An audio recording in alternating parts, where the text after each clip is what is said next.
Shalom Aleichem, senang sekali bertemu dengan Bapak, Ibu, dan Saudara sekalian dalam Menit-Menit Torah, yaitu pengajaran Torah secara online dalam bahasa Indonesia melalui channel Bnei Noah Indonesia.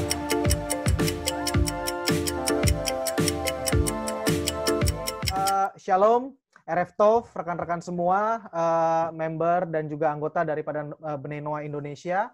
Kita bersyukur kita bisa kembali belajar Torah. Kali ini singkat, tidak akan lama-lama. Tapi saya yakin dengan pelajaran Torah yang singkat ini juga akan luar biasa. Karena ketika saya mempelajari topik ini, saya pun juga langsung wow gitu ya. Ternyata begitu toh gitu loh. Dan seperti biasa, Torah senantiasa memberikan hal yang luar biasa, yang exciting, dan tentunya berguna buat kita semua. Oke, tanpa berpanjang lebar kita akan mulai pembahasan kita. Nah, yang akan saya bawakan saat ini adalah lebih jauh tentang free will. Free will itu kita semua sudah paham, sudah ngerti, sudah juga sering dibahas gitu kan. Kalau terjemahan dari bahasa Indonesianya itu adalah kehendak bebas ya. Kita sudah tahu bahwa manusia itu satu-satunya makhluk di dalam seluruh ciptaan di alam semesta ini yang diberikan kehendak bebas, free will gitu loh. Nah, tetapi mungkin kita baru tahu sedikit atau bukan baru tahu sedikit ya, mungkin kita baru tahu bahwa free will ini, kehendak bebas ini itu mungkin mungkin pemahaman kita sebatas daripada ya kita dipersilakan memilih, manusia memiliki kemampuan untuk memilih, itu saja dianugerahi oleh Tuhan. Nah, tapi sebetulnya ada sesuatu yang lebih lagi yang juga sangat dalam, bahkan sampai Torah itu membedakan ketika Hashem menciptakan manusia dan ketika Hashem menciptakan ciptaan lainnya, gitu loh. Ya, nanti kita akan lihat ini akan sangat luar biasa sekali gitu loh. Dan itu bukan sesuatu yang sebetulnya bukan sesuatu yang bukan sesuatu yang tersembunyi, tetapi sebetulnya Torah sudah memberikan seperti kodenya, seperti kayak petunjuk gitu loh.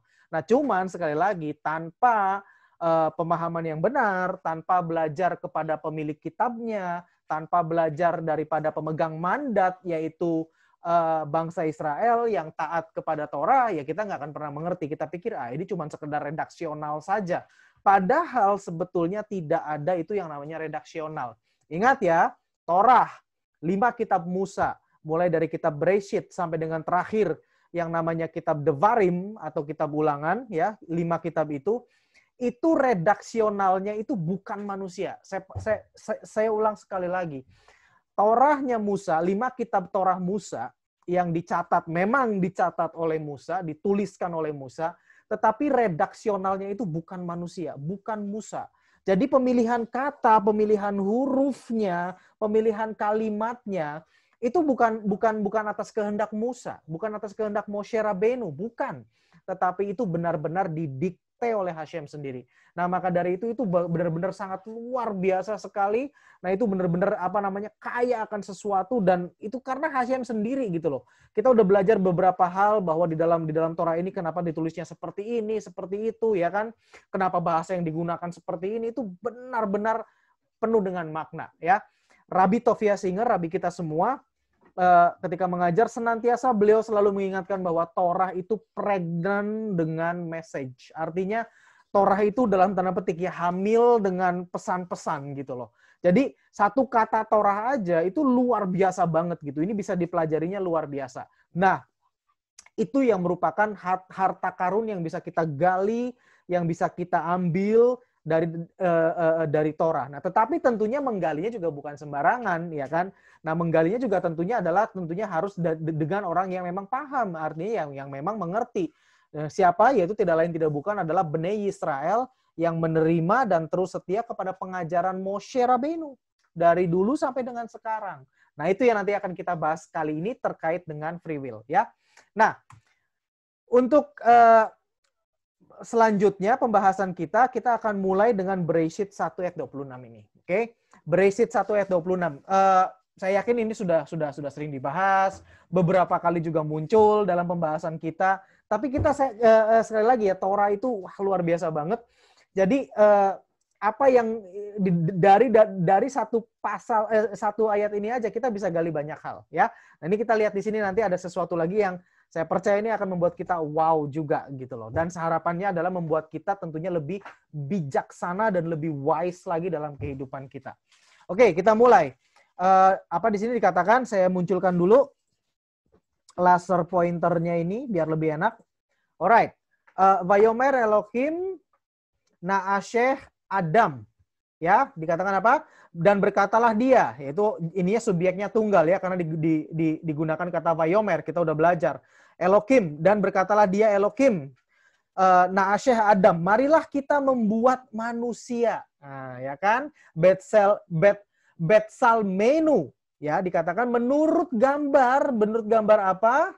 Kidemutenu. Menurut gambar dan blueprint kita, menurut kidemutenu, menurut sifat kita, ya. Dan selanjutnya kita udah nggak perlu baca sampai akhir, tapi kita mau membahas bagian yang memang ingin kita bahas terkait dengan free will di sini.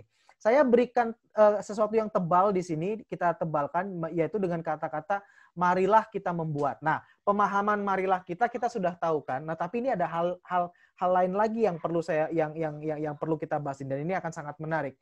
Nah, apa yang perlu kita bahas di sini? Yaitu adalah ini, ya. Penjelasan Rashi di dalam Midrash Bereshit 1 ayat 26 ini, ya. Kita tahu bahwa di dalam Torah, di dalam pengajaran Yudaisme, satu ayat bukan satu pasal saja ya. Satu ayat itu dikupas begitu dalam. Ada yang namanya berbagai macam penjelasan dari para rabi dan orang-orang bijak kita. Ada yang namanya Rashi. Rashi itu menuliskan penjelasan, atau dalam bahasa Inggrisnya disebut komentari. Ya, beliau mengajarkan ini maksudnya apa sih? Ini maksudnya apa sih? Itu Rashi. Rashi itu singkatan dari Rabbi Shlomo ben Yitzhak. Ya. Nah, ada lagi juga penjelasan yang disebut dengan mungkin dengan apa namanya, nama Targum Onkelos. Nah, itu adalah satu orang rabi besar juga yang namanya Onkelos gitu. Dia menjelaskan juga. Lalu ada lagi macam-macam, ada Pirkei de Rabbi Eliezer, ada belum lagi juga nanti yang dibahas oleh Talmud. Jadi satu ayat saja itu sangat kaya, sangat luar biasa. Nah, mungkin kita pernah bahas ya, saya juga karena sudah beberapa bulan dan mungkin beberapa tahun yang lalu kita udah mungkin pernah membahas Bereshit 1 ayat 26 ini, dan juga kita membahas komentari daripada Rashi juga tentunya. Tapi yang akan kita bahas ini akan berbeda ya. Jadi ada satu hal lagi yang sangat unik, sangat menarik yang dijelaskan oleh Rashi untuk Bereshit 1 ayat 26 ini. Kita bahas. Apa yang beliau katakan ya di dalam ketika beliau menjelaskan Midrash terkait dengan Bereshit 1 ayat 26 ini. Ketika Moshe, ini perhatikan baik-baik ya, Rashi menulis demikian, menjelaskan demikian. Ketika Moshe menuliskan Torah, ya jadi kan tadi kan saya memberikan pengantar ya, bahwa Torah itu redaksionalnya, kalimat per kalimat, kata per kata, dan huruf per huruf itu didiktekan oleh Hashem sendiri. Jadi bukan ininya Moshe loh. Moshe luar biasa. Dia orang yang pinter, brilian, super, luar biasa sekali. Nah, tetapi untuk menuliskan Torah itu bukan dari akal pikirannya Moshe. Bukan. Tetapi Moshe hanya dipakai tangannya saja untuk menuliskan. Tetapi kata demi kata, pemilihan katanya, kenapa vav-nya ada satu, kenapa di bagian dituliskan ada yang vav-nya 1, ada yang vav-nya 2, seperti itu benar-benar Hashem yang mau. Moshe tuliskan ini ya, vav-nya 1, terus ada di kata yang sama vav-nya 2 gitu loh ya. Jadi benar-benar semuanya itu Hashem yang tuliskan. Nah, termasuk di sini juga di sini di dalam Bereshit 1 ayat 26. Ketika Moshe menuliskan Torah dan sampai di ayat ini yang berkata marilah kita membuat, yaitu ketika kata di sini ketika Moshe menulis dan berkata Vayomer Elohim Naasheh Adam. Naasheh, marilah kita membuat. gitu ya. Naasya Adam, marilah kita membuat manusia. Nah, Moshe itu protes. Ya, dia berkata, dia ini Moshe berkata, "Ya penguasa alam semesta, mengapakah engkau membuka jalan sehingga para bidat, para heretik, para orang-orang yang memang niatnya mau sesat bisa mendapatkan alasan tentang pluralitas ilahi." Ini maaf ya, salah apa namanya typo. Harusnya ini adalah pluralitas ilahi atau kemajemukan Tuhan. Jadi Moshe itu protes ketika ditulis itu seperti itu ya, bahwa Naasya Adam, marilah kita menciptakan Adam. Itu Moshe sendiri ketika nulis pertama kali itu sudah protes. Ya penguasa alam semesta, mengapa engkau membuka jalan sehingga para bidat itu bisa mendapatkan alasan tentang pluralitas ilahi? Maksudnya Moshe baik nggak? Baik, jelas. Karena Moshe maksudnya itu biar nggak ada orang tersesat gitu loh, biar nggak ada orang apa namanya salah interpretasi minimal gitu ya, atau paling buruk kemungkinan adalah digunakan oleh orang yang memang sesat, yang memang sengaja mau menyesatkan, digunakan untuk ke agendanya mereka gitu loh. Itu protesnya Moshe. Ya, nah tetapi kita lihat di sini apa jawaban Hashem.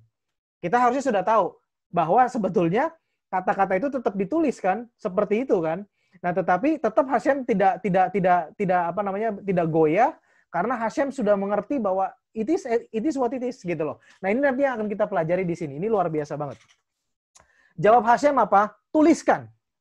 Artinya Hashem udah nggak ada negosiasi lagi dengan Moshe. Hashem nggak apa ya, well, niat Moshe baik, tapi dalam hal ini Hashem tetap mau menuliskan, gitu ya. Tuliskan, jawab Tuhan. Karena barang siapa yang memang menginginkan untuk sesat, yang emang niatnya mau sesat, ya akan sesat.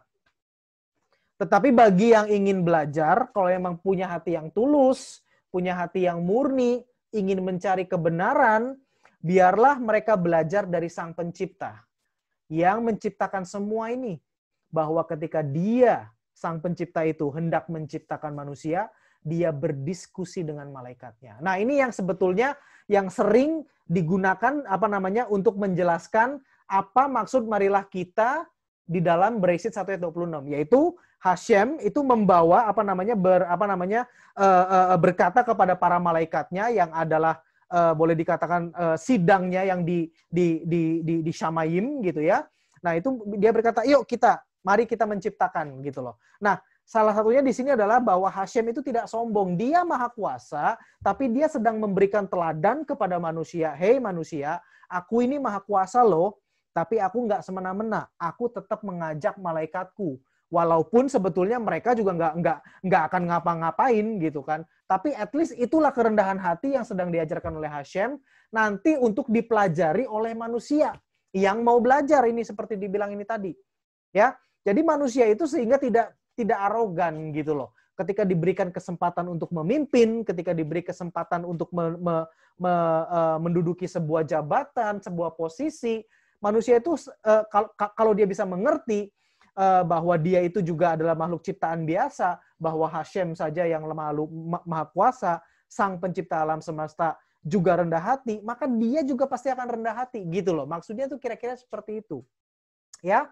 Nah, tetapi jelas ini ada satu hal yang unik di sini bahwa walaupun sebetulnya ada kemungkinan untuk para bidat itu siapapun itu ya, yang memang niatnya mau sesat, niatnya mau ngawur, niatnya mau ngaco untuk menggunakan, boleh dikatakan di sini kita bisa berkesimpulan bahwa ya memang Hashem izinkan, Hashem buka gitu. Buktinya Moshe protes, ya kan? Moshe itu protes, jangan dong, kalau bisa jangan pakai ini. Tapi Hashem berkata apa? Enggak, tuliskan aja. Kalau ya emang mau sesat gitu loh. Tapi kalau yang mau belajar, biarlah dia belajar gitu loh. Nah, itu adalah free will gitu ya. Ini adalah free will dan itu tidak pernah dituliskan, tidak ada pertentangan seperti ini ketika Torah menuliskan tentang ciptaan yang lain.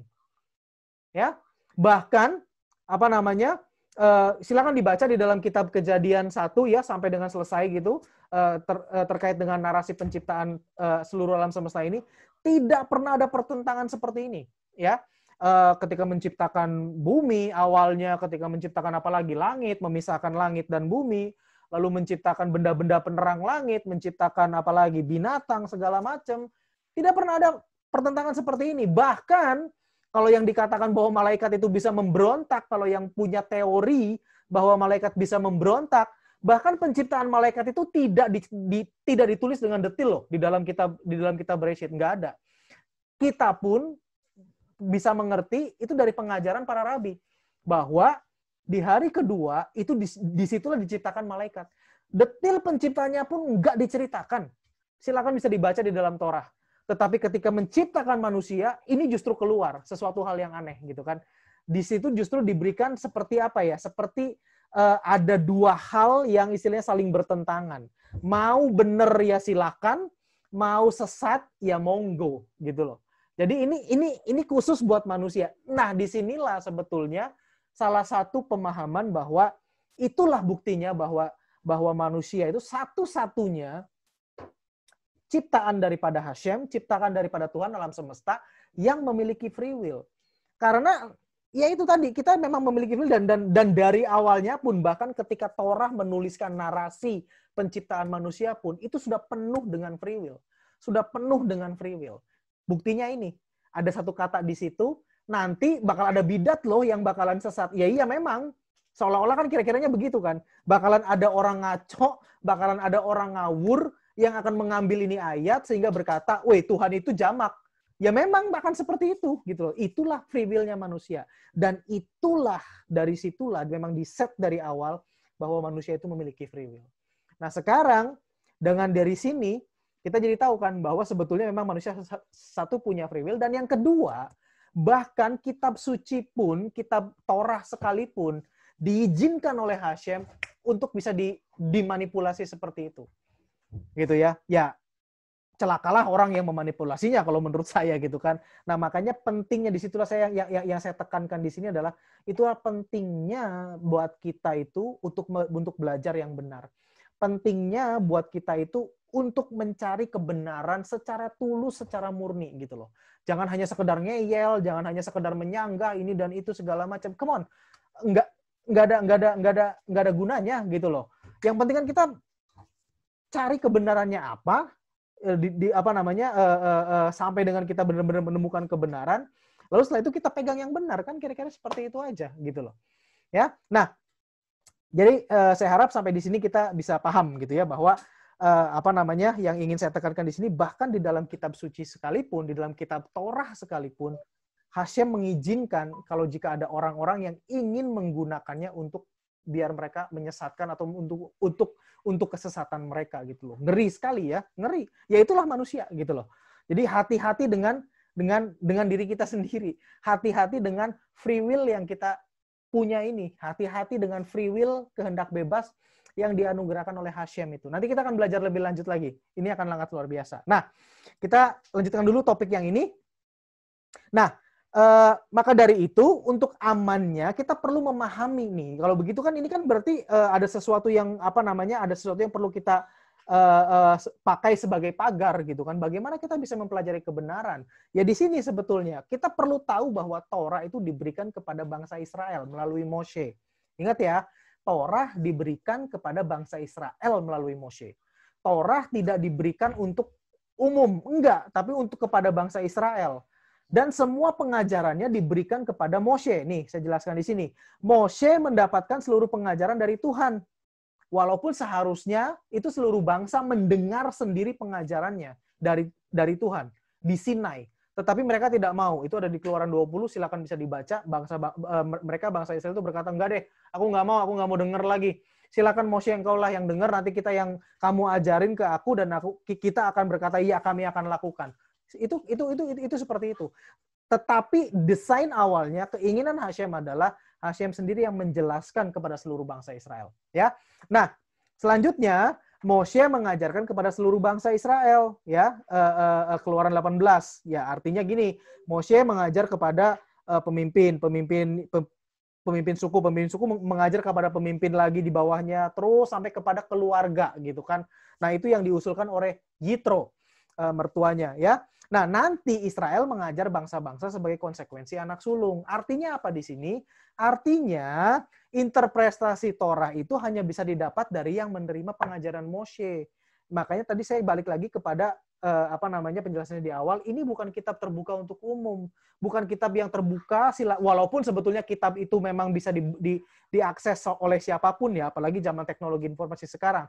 Tetapi interpretasi yang benar, dan kalau kita bisa ingin memahami dengan seutuhnya, yang sebenar-benarnya, itu hanya bisa bisa didapatkan kalau kita belajar dari si pemegangnya, si pemiliknya itu, ya. Jadi bukan berarti saya baca begini, maka saya bisa artikan begini dong. Ya ini kan saya bisa baca begini. Ya bisa. Tapi ya silakan. Itu artinya bukan mencari kebenaran, tapi artinya seenaknya sendiri gitu loh. Ya. Nah, karena ini yang perlu kita pahami. Kalau kita bisa memahami ini dan kita bisa menghormati hal ini yang tadi saya jelaskan ini yang ada di sini, kita akan bisa duduk dan kita akan bisa ketemu dengan kebenaran. Tapi kalau kita membawa kebenaran kita sendiri, ngeyelnya kita sendiri, ya silakan aja sih, nggak akan ada yang melarang lah. Wong Hashem juga mengizinkan, ya kan? Tadi kan kita udah baca, ya. Tapi kita nggak akan kemana-mana. Kita hanya akan berujung kepada sebagai orang yang bebal. Artinya ya udah bawa karep sendiri gitu, ya. Nah sekarang saya harap kita sudah paham dan kita benar-benar bisa menggunakan free will kita untuk mencari kebenaran sejati itu. Oke? Kita lanjut ya. Nah, fakta bahwa Torah sekarang sudah bisa diakses oleh seluruh manusia itu tidak menghilangkan kenyataan bahwa yang memahami Torah adalah sang pemegang mandat, yaitu bangsa Israel yang setia kepada pengajaran Moshe. Dalam hal ini adalah orang-orang Yahudi Ortodoks, para rabi Yahudi Ortodoks yang mereka belajar dengan sungguh-sungguh dan mereka tetap ada di dalam ordinansi ataupun juga tetap ada di dalam pengajaran daripada Moshe Rabbeinu. Ya, seperti itu. Oke, saya harap sampai di sini jelas gitu ya. Oke, kita lanjutkan. Nah, sekarang ini ada sebuah pertanyaan yang kita kan Bnei Noah Indonesia ini kan video-videonya kan sudah dimasukkan di dalam YouTube ya kan, terbuka untuk umum, tapi tentunya memang bagian yang memang bisa untuk yang cocok untuk bangsa-bangsa gitu ya, yang jadi saya tidak akan pernah bisa mengajarkan bagaimana halakha Yahudi, bagaimana cara menjalankan Syabat segala macam, itu bukan bagian saya. Nah, karena sudah terbuka seperti ini, ada beberapa orang itu menanyakan gitu di dalam channel YouTube. Bnei Noah Indonesia tertarik dengan debat terbuka atau tidak? Ya karena mereka melihat bahwa sepertinya kitabnya Yahudi ini, kitabnya Yudaisme ini kok sering disalahartikan gitu ya, seperti itu gitu loh. Nah, tapi mereka approach-nya adalah dengan debat karena istilahnya apa ya? Mungkin mereka berkata bahwa oh ya kalau misalkan ini bisa menang berarti dia yang benar dong. Hei, nggak bisa gitu loh. Ingat ya tadi yang dijelaskan oleh Rashi. Bahkan di dalam kitab itu sendiri Hashem mengizinkan kalau ada orang yang mau ngaco, ya ngaco kok bisa kok gitu loh. Nah, itulah yang menjadi yang melandasi saya untuk berkata bahwa saya nggak mau debat. Kenapa? Percuma gitu loh. Ya, kita lihat dulu deh di sini. Ini saya suka banget dengan permainan kata, arti kata itu saya suka banget. Ya, debat itu bahasa Indonesia artinya apa sih? Debat itu adalah pembahasan dan pertukaran pendapat mengenai satu hal dengan saling memberi alasan untuk mempertahankan pendapat masing-masing. Ya, buat apa? Mempertahankan pendapat masing-masing. Nah, bahkan kadang-kadang bisa lebih saling menjatuhkan gitu kan. Wah, ini ya itu mah enggak dong, itu mah enggak beres dong ini. Buat apa gitu loh. Sementara kita itu belajar Torah itu bukan untuk seperti ini. Kita nggak mau mempertahankan pendapat masing-masing kok. Masing-masing punya pendapat silakan. Masing-masing berpendapat seperti ini boleh. Silakan. Masing-masing bahkan seperti tadi saya bilang menerjemahkan, menafsirkan kitab Torah sesuai dengan kehendaknya sendiri pun silakan. Tapi ingat, itu bukan berarti yang benar gitu loh. Nah, sekarang lebih baik adalah itu tadi kan makanya dengan definisi yang seperti itu maka debat itu adalah mencari pembenaran. Ya, bukan mencari kebenaran. Jadi buat apa gitu loh debat-debatan. Yang penting buat saya dan buat kita semua dan buat Bnei Noah Indonesia adalah kita ada accessible. Artinya apa? Ketika orang ingin mencari kebenaran, ada, bisa diakses. Nah, masalah dia mau belajar untuk kebenaran atau tidak, ya itu urusan masing-masing gitu loh. Jadi pendekatan kita itu mendingan seperti itu aja. Jadi energi kita juga nggak akan habis. Energi kita juga nggak akan terkuras sia-sia hanya untuk ngeladenin orang-orang yang modelnya begitu. Ingin mencari kebenaran diri sendiri gitu, mencari pembenaran. Oh ya enggak dong, ini kan begini, ini kan begini, ini kan begini. Ya nggak akan ada habisnya kok gitu loh. Ya, dan bahkan sekali lagi saya ingatkan fakta bahwa Hasyim pun membuka kemungkinan orang yang sesat itu, bidat-bidat itu bisa menemukan alasan dan celah untuk berkata bahwa yaitu tadi untuk kepentingan dia gitu ya. Nah, oke, kita lanjutkan. Kebenaran Torah itu sudah final, itu yang perlu kita pahami. Tadi yang saya jelaskan, dipercayakan kepada pemegang mandat. Nah, sekarang mau belajar apa enggak gitu loh. Mau belajar atau mau ngeyel. Mau mencari pembenaran atau mau mencari kebenaran, itu aja gitu ya. Nah, itu jadi yang ingin saya jelaskan di sini sehingga karena saya tahu ya beberapa dari kita ini juga mungkin sering ditanyain lah, bahkan mungkin sering diajak debat lah ini segala macam. Pahami bahwa mereka punya pemikiran ya seperti itu, silakan gitu loh. Tetapi kebenarannya seperti ini. Kalau mau percaya, kalau mau belajar kebenaran, ini kebenarannya. Kalau nggak mau terima, ya silakan. Itu aja gitu loh. Itu yang senantiasa kita terapkan dan yang apa namanya biar hidup kita juga enteng, nggak perlu pusing gitu kan. Karena ngapain sih pusingin gituan? Mendingan kita hidup fokus aja sama Hasyim. Ya, hidup kita lebih produktif gitu loh daripada hal-hal seperti itu. Ya, lanjut. Belajar dari pemegang mandat bukan malah berdebat, mempertahankan pendapat. Ya, buat apa gitu kan? Oke. Nah, oke, kita lanjut di sini lagi. Maka dari itu saya ulang lagi terkait dengan poin penjelasan Rashi dalam Midrash ini. Maka yang apa namanya yang jelas itu bahwa sebetulnya ini kan menjelaskan bahwa manusia itu punya free will ya. Bahkan dari penciptaannya pun, ketika narasi penciptaan pun juga sampai dengan ada hint tersembunyi bahwa manusia itu punya free will gitu ya. Nah, sekarang saya akan ajak kita lebih lagi melihat, tapi nggak akan baca satu persatu ya, terkait dengan free will itu seperti ini. Ketika Torah menyatakan bahwa bumi sudah mulai terbentuk, Tuhan berkata it is good. Kitov bahasa Indonesia. Bahasa Ibrani itu kitov, it is good. Maka itu baik gitu kan. Kita lihat deh, silakan di kitab terjemahnya juga ya cukup mewakili lah itunya apa namanya, tidak melenceng terlalu jauh. Ketika bumi sudah mulai terbentuk itu Hasyim berkata ini baik. It is good, kitov gitu ya. Dan bahkan sampai Tuhan menciptakan binatang ya, dari mulai menciptakan bulan bintang segala macam, menciptakan tumbuh-tumbuhan sampai di hari ke-6. Silakan bisa dicek sendiri ketika Hasyim selesai menciptakan binatang, ketika Hasyim juga selesai memberkati mereka binatang itu untuk beranak cucu, Torah mencatat juga kitov. Hasyim berkata kitov, ini baik. It is good. Nah, tetapi kita lihat, silakan dicek sekali lagi. Nggak apa-apa. Tetapi mengapa setelah menciptakan manusia, Torah itu diam?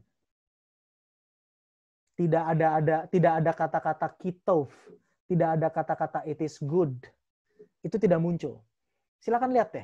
Ketika Torah menceritakan, habis itu di 1 ayat 26 ini, marilah kita menciptakan manusia bla bla bla bla bla bla bla, maka diciptakanlah manusia itu laki-laki dan perempuan, maka Hasyim memberkati mereka untuk beranak cucu. Ada semua di situ kan? Silakan dicari apakah Hasyim berkata kitov. Enggak ada.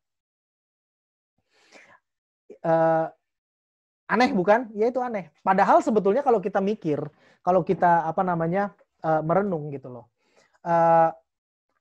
Manusia itu kan ciptaan yang paling luar biasa, ya kan? Boleh sampaikan, saya kan pernah mengajarkan bahwa manusia itu adalah seperti crown jewel, the pinnacle of creation. Puncak daripada penciptaan jagat raya ini adalah manusia.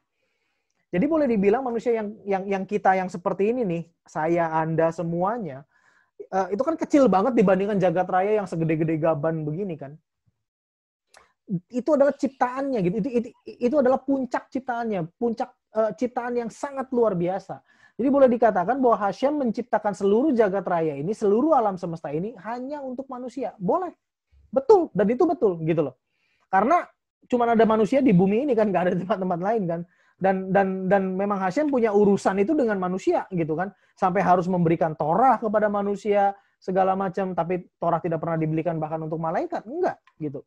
Bukti bahwa memang manusia itu adalah ciptaan yang luar biasa, puncak dari segala ciptaan yang diciptakan oleh Hashem. Tapi pertanyaannya sekali lagi, mengapa, kenapa ketika selesai menciptakan manusia, Hashem tidak mengucapkan kitov, tidak mengucapkan it is good? Ada yang berteori, ya karena saking bagusnya apa? Kenapa kalau gini loh, kalau memuji mah memuji aja gitu loh, ya kan? Hashem itu nggak pernah pelit memuji kok gitu. Ketika dikatakan oleh ketika dia memuji Abraham, dia berkata dia adalah sahabatku. Wah, luar biasa banget kan? Itu Hashem puji gitu loh si Abraham. Nggak berkata, aku nggak mau memuji karena kamu terlalu baik. Nggak ada. Kalau Hashem ingin menyatakan bahwa seseorang itu luar biasa, Hashem akan nyatakan secara terus terang kok. Abraham itu contohnya. Siapa lagi? David. Itu juga contohnya kan, bahwa aku berkenan kepada dia. Terus terang kok, nggak ada tedeng aling-aling, nggak pakai kata-kata kata-kata kode apa segala macam, enggak gitu loh. Jadi alasan yang berkata bahwa karena manusia saking bagusnya itu nggak ada. Tapi yang jelas di sini sekali lagi adalah pasti ada hubungannya dengan free will. Nah, penjelasannya kenapa kok tidak ketika penciptaan manusia Hashem tidak mengatakan kitov, tidak mengatakan ini baik, it is good, itu adalah karena ini tadi, manusia punya free will. Artinya apa? Good or bad, baik atau buruk, seorang manusia itu ditentukan oleh dirinya sendiri. Bukan ditentukan oleh Hashem. Well, Hashem Maha Kuasa, tapi sebetulnya itu tadi, karena Hashem sudah memberikan free will, maka Hashem itu memberikan pilihan di hadapan seperti ilustrasi gambar saya di sini. Di hadapan kita tuh seperti ada kayak percabangan, ya pilih sendiri. You want to do good, you want to do bad, it's up to you, gitu loh. Beda dengan binatang, beda dengan benda-benda penerang langit. Kalau benda-benda penerang langit itu udah pasti begitu, mereka akan muter aja seperti itu dan nggak akan pernah bisa melenceng daripada itunya. Ya itu memang seperti itu. Matahari bersinar terus kan, ada teori dulu sempat saya ingat banget ketika saya sekolah bahwa matahari itu membakar beberapa juta ton gitu ya, masanya sendiri setiap hari, setiap detik bahkan katakannya. Dan diprediksi dengan dihitung diameternya sekian, isinya ini dengan rate ataupun rasio pembakaran setiap detik itu sekian kilojoule bla bla bla, maka akan habis dalam waktu sekian. Tapi ternyata kenyataannya nggak habis-habis. Bahkan setiap hari yang kita rasakan apa? Makin gerah, ya kan, makin panas gitu loh. Ya karena emang ya seperti itu. Jadi walaupun dia membakar diri sendiri ya, tapi ya nggak akan pernah habis. Kenapa ya? Karena emang sudah diciptakan oleh Hashem. Lu begitu. Sampai kapan ya? Sampai selesai. Makanya Hashem berkata, it is good, kitov. Dia nggak akan pernah melenceng gitu loh.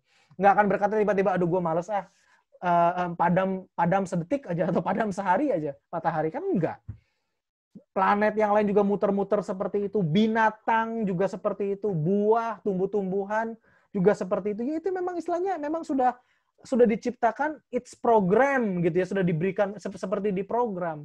Dia tidak akan pernah bisa lari melenceng daripada apa yang sudah digariskan oleh Hashem. Mereka nggak punya free will. Mereka nggak punya berkata, kalau gitu saya muternya balik gitu loh, balik arah si planet-planet itu gitu loh, bisa tiba-tiba balik arah karena saya istilahnya kayaknya pengen nih, bosen muter searah jarum jam terus, saya bosen saya balik arah gitu. Mereka nggak begitu kan, nggak bisa gitu. Yang bisa begitu itu hanyalah manusia, kita semua ini. Nih, saya, Anda semua. Nah, maka dari itu ketika penciptaan itu selesai diciptakan, Hashem tidak mengucapkan kitov. Kenapa?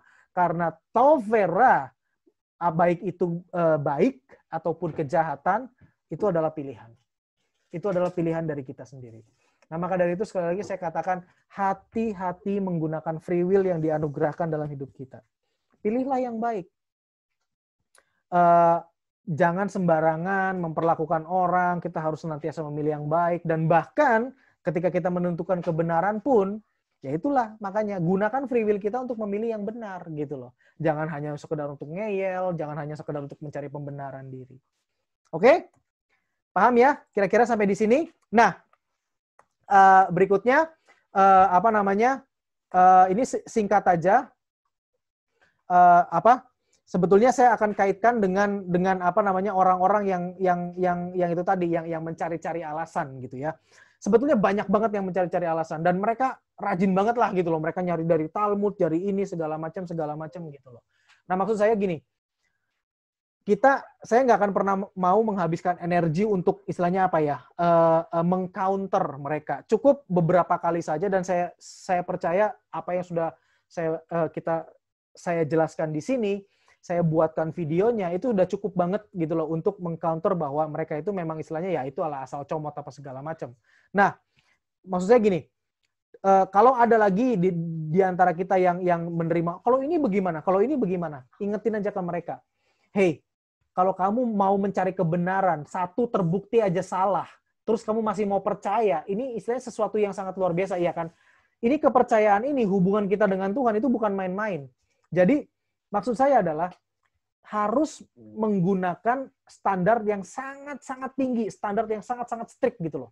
Buat saya, ada satu saja klaim yang ternyata itu adalah salah, ketahuan bahwa itu adalah cuman sekedar nyomot, itu udah gugur semua-muanya gitu loh. Ya nggak sih? Ya dong. Karena ini bukan sesuatu yang coba-coba gitu loh. Kalau mungkin kita bikin kue, bikin bolu, ya oke lah, trial and error. Coba ini, siapa tahu berhasil. Ini urusan dengan Tuhan gitu loh. Membuktikan bahwa konsep ketuhanan dia itu benar. Maka dari itu ini penting banget dong. Satu aja salah dan satu aja udah ketahuan bahwa dia itu hanya sekedar comot-comotan. Ya berarti semuanya juga hancur lah, percuma gitu kan. Nah, beda karena semuanya itu harusnya bisa benar-benar solid. Karena Tuhan itu nggak mungkin salah gitu loh. Jadi Tuhan itu nggak mungkin salah. Kalau sampai ketuhanannya itu harus dibantu oleh manusia ngarang-ngarang. Nah ini sih kalau buat saya nggak akan habiskan waktu untuk membantah yang begituan. Enggak, ngapain gitu loh. Ya, mendingan ya itu kebenarannya sudah ada, kamu sudah terbukti salah bukan hanya sekali, berkali-kali gitu loh. Ya kan? Tapi kalau masih ngeyel, ya monggo terserah gitu. Itu aja. Ya.